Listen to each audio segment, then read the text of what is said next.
Welcome to taste of Chennai. இன்றைக்கி நம்ம பார்க்க போகிறது நம்ம சவுத் இண்டியன்ஸ் எல்லாருக்குமே ரொம்ப பிடிச்ச இடியாப்பம். இப்போ வாங்க இடியாப்பம் ரொம்ப சாஃப்ட் அண்ட் ஸ்மூத்தாக எப்படி செய்கிறதுன்னு பார்க்கலாம். நான் 2 கப் அளவுக்கு இடியாப்பம் மாவு எடுத்திருக்கேன். நீங்கள் வீட்டில் அரைச்ச மாவாக இருந்தால் கொஞ்சம் லைட்டாக ட்ரை ரோஸ்ட் பண்ணிக்கோங்க. கடையில் வாங்கின மாவுனா நம்ம அப்படியே யூஸ் பண்ணிக்கலாம். இப்போது 1 டீஸ்பூன் அளவுக்கு சால்ட் சேர்த்துக்கலாம். இப்போது இதை நல்லா மிக்ஸ் பண்ணி விட்டுட்டு நல்லா கொதிக்கிற தண்ணி இதில் கொஞ்சமாக ஊற்றி நல்லா மிக்ஸ் பண்ணிகிட்டே இருக்கணும். ஒரு அடியாக எல்லா தண்ணியும் ஊற்றாமல் கொஞ்சமாக இந்த மாதிரி மிக்ஸ் பண்ணி விட்டுட்டு பார்த்து ஊற்றணும். நீங்கள் தண்ணி அதிகமாக ஊற்றிட்டாலும் அந்த மாவு ரொம்ப ஸ்டிக்கி ஆகிடும், இடியாப்பம் சரியாக வராது. ஸோ கரெக்டான அளவு தண்ணி ஊற்றுறது ரொம்ப இம்பார்ட்டண்ட். ஸோ நம்ம கரெக்டாக பக்குவமாக ஊற்றணும். இப்போ 2 கப் மாவு எடுத்திங்கன்னா 2.25 இல்லைன்னா 2.5 கப் வரைக்கும் தான் தண்ணி தேவைப்படும். இப்போ இந்த ஸ்டேஜில் மாவு ரொம்ப சூடாக இருக்கும். ஸோ பிக்னர்ஸ்லாம் ரொம்ப கேர்ஃபுல்லாக பண்ணணும்.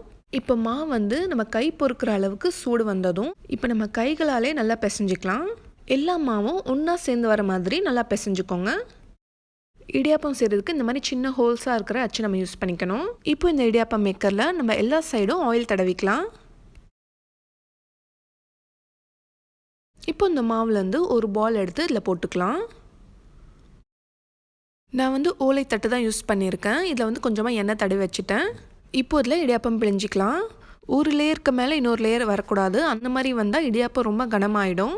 மெலிசாக இருந்தால் தான் சாப்பிட்றதுக்கு ரொம்ப சூப்பராக இருக்கும். இப்போது எல்லா தட்டிலையும் இடியாப்பம் பிழிஞ்சு வச்சாச்சு. இப்போ நம்ம இதை இட்லி குக்கரில் வச்சுக்கலாம். இது எப்படி வைக்கணும்னா இந்த சைடில் ஒன்று இந்த சைடில் ஒன்று அந்த மாதிரி சைடில் வைக்கணும். ஒரேடியாக மேலே வைக்கக்கூடாது. அப்போ தான் சரியாக வேகும். இப்போ இதை மூடி வச்சுட்டு ஹை ஃப்ளேமில் கரெக்டாக ஒரு 5 மினிட்ஸ்க்கு வேக விடலாம். இப்போ செக் பண்ணலாம். இந்த மாதிரி நீங்கள் கையில் தொட்டு பார்க்கும்போது கையில் ஒட்டாமல் வந்துச்சுன்னா உங்கள் இடியாப்பம் ரெடி ஆகிடுச்சுன்னு அர்த்தம். இது எடுக்கிறதுலாம் அவ்வளோ கஷ்டம் இல்லை. இந்த மாதிரி எடுத்து நீங்கள் தட்டில் போட்டிங்கன்னா ஈஸியாக வந்துடும். இந்த மாதிரி ஓலை தட்டு யூஸ் பண்ணுறதால இடியாப்பம் ரொம்ப சாஃப்டாக வரும். நான் இது காரைக்காலில் வாங்கினேன். உங்களுக்கு கிடைச்சதுன்னா நீங்களும் இது வாங்கி ட்ரை பண்ணுங்கள்.